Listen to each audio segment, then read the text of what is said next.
The United States is officially heading into a civil war. This is probably the news headline you have been seeing if you want to look into what's actually happening with the state of Texas and the federal government. For those of you that are not aware, right now the new narrative between Texas and the federal government is that they cannot decide on how they're going to figure out border issues, thus a civil war is going to happen. And the very unfortunate part is this is how the internet works, or really media. As long as you have the wildest headline and the craziest thumbnail, people are going to click it, the video is going to get shared, and a few days later everyone's going to forget about it because hey, who cares? The news story continues on anyway.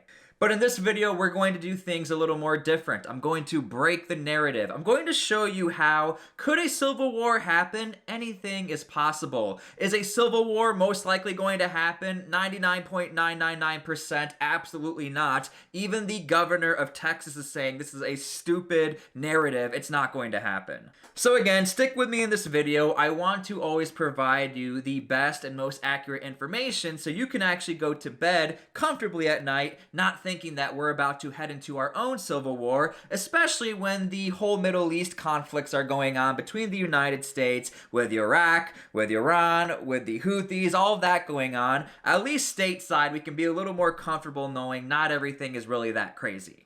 But as always, if you're new to this channel, please at least interact with the video, leave a comment, like, turn on your notifications so you don't miss anything, and let's go ahead and get into this. Now, why all of a sudden are we seeing civil war is happening, prepare your Second Amendment rights, it's going down? Well, to be very honest with you, if you are just now looking into what's happening with Texas and the border and the federal government, on the surface, it definitely looks like, oh my gosh, this looks like a civil war. You have the state of Texas declaring that they are being invaded and that the federal government is not looking into their best interest. Thus, the National Guard and other state entities have more power. So already from the Texas side, oh my gosh, it looks like they are utilizing their National Guard and their local militiamen to arm them and to prepare them for something. And we'll get to that in a second, but over on the federal side, you have the Biden administration and like federal agents, maybe Homeland Security, who want to take power back and to move the National Guard out of the way so that Homeland Security or the border crossing guards can have more power on the border. And not only that, the federal government will always have the right and the ability to reactivate the National Guard into an active status and then put them all down and tell them to stop what they're doing.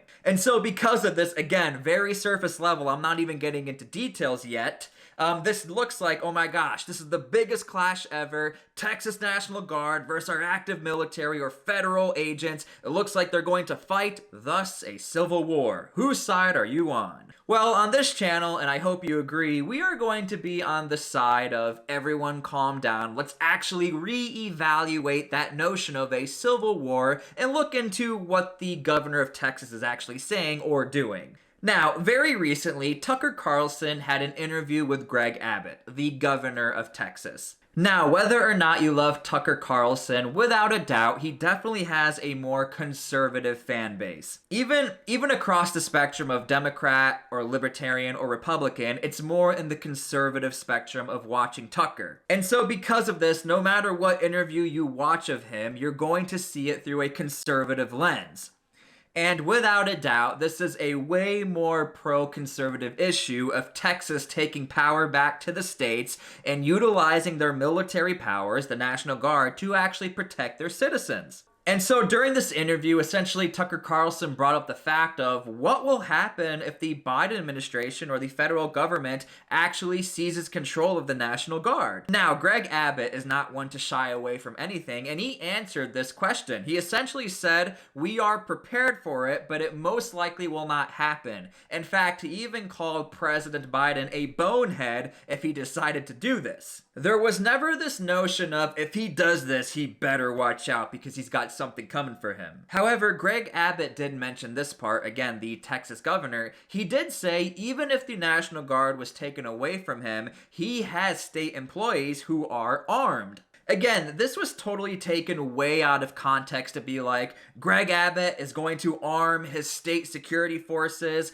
and Greg Abbott is prepared to take control back with the state, and that could potentially cause a civil war. I highly advise you to go listen to this interview if you are afraid of any such thing of a civil war, but there was never any notion that Greg Abbott would take a very aggressive stance, like defying the federal government or kicking Joe Biden out of his country or other federal agents. One thing Greg Abbott is definitely doing is not allowing for federal agents to seize or have control of his National Guard. Specifically talking about the area of Eagle Pass in a park known as Shelby Park. That right now is the epicenter of where the National Guard has their own checkpoint and is actually doing their job of bringing immigrants into the country, and if they're not allowed to be there, they just kick them out. On the flip side of this entire story, and where this narrative continues of, here we go, a civil war is going to happen, Homeland agents and other federal agents want access to Shelby Park, and they want the National Guard to stop what they're doing.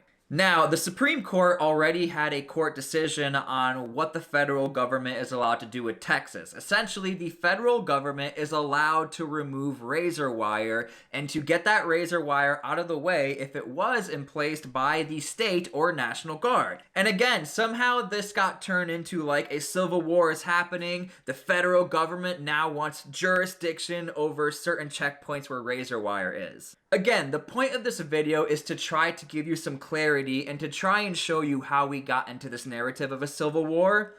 But I am not going to say a civil war couldn't happen. Will it happen? Probably, absolutely not.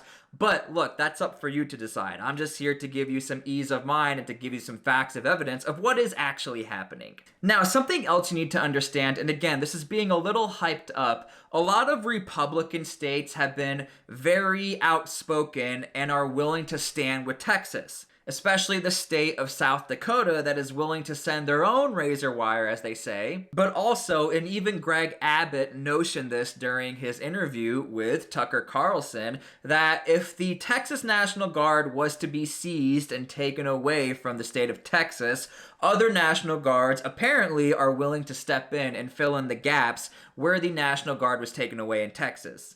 And again, without a doubt, I could see how this would look like a civil war, but even in national disasters, there are definitely guardsmen who take the place of other guard units in case there need to be gaps filled in, even not in the context of what's happening in Texas. Like, if your neighboring state just had a tornado, it is not that crazy for another National Guard unit to come and help you out. Now look, it just so happens that these National Guard units or states, they do happen to be a mostly conservative state or Republican states. So again, I can see how this looks like a Republican versus Democrat or states versus the federal government. But we definitely need to talk about the fact that this has been happening since the Obama era, where Texas has never agreed with any Democratic Party on how to handle the border. Texas just happens to be located in a region where it's a lot easier for migrants to come into the country. So the state of Texas has always had a very strong stance of, we need to protect our country at whatever cost.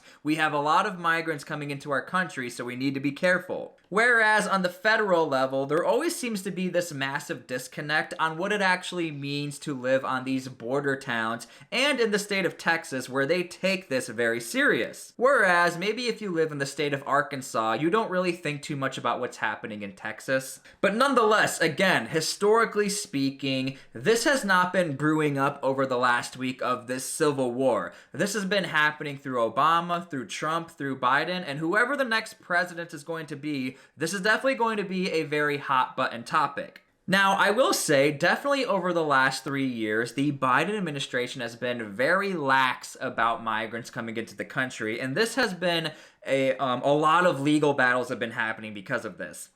I mean, you have the state of Texas literally employing their own floating buoy barrier, and the federal government tried suing Texas over this for not having their National Guard members actually ask the federal government on whether or not they should do this. And one thing that's actually rather interesting is that the state of Texas, again, on the state level for the laws, Texas has been winning a lot of the legal battles because Texas does have the right to defend themselves and to protect themselves. Now, bringing everything together and trying to give you a little more evidence and a little more ease of mind of why we're probably not heading into this civil war is that President Biden himself officially has said we need to fix the border, and he's even willing to shut down the border upon a certain cap. Officially, President Biden is asking government to put together an emergency bill where if around 5,000 migrants come into the country, President Biden can shut down the border immediately and have border agents reset for the next day. This is because Texas officially put out the statistics that over 3 million undocumented migrants came into this country, and that is very startling. And because of this, Biden essentially is pinned into a corner and is starting to realize he needs to work with the state of Texas and other border regions, really. And so, it doesn't make any sense that the federal government is going to head into a civil war when President Biden already said he wants to help with the border and he wants to make sure that he has the ability to actually focus on the border and shut it down immediately. Now, the main reason why this is not being talked about too much is because the government trying to focus on the border is almost impossible because Biden is trying to put in a Ukrainian aid package deal on top of this. So how could you potentially put all of your focus and all of the high quality effort on the border when you also have to focus on billions of dollars for Ukraine? Which that's a whole nother issue, and I'm going to be honest with you, on this channel, I think I'm done talking about Ukraine because there's so much misinformation out there. I'm just going to let the faceless channels and the CNNs of YouTube just put out stolen combat footage, and YouTube can go play their games over there. On this channel, we're going to actually talk about the issues that matter and that actually affect you, and right now it seems to be the border. So again, I ask you, with all of this evidence, does it look like we're heading into a civil war? In my honest opinion, absolutely not. But again, could anything happen? Yes, anything could happen, but don't take that as me saying it's going to happen. Anything could happen, as you know in your life, anything could absolutely happen. And so again, at the time of making this video, right now, there definitely is a lot of strife between the state of Texas and the federal government. But there's no indication that the federal government wants to seize control of the entirety of the National Guard. If anything, we will probably see the federal government remove certain portions of the border wall that has to do with razor wire. But other than that, it doesn't look like the federal government would ever want to mess with the National Guard, because this would definitely lead into a very bad scenario where then we can talk about a civil war.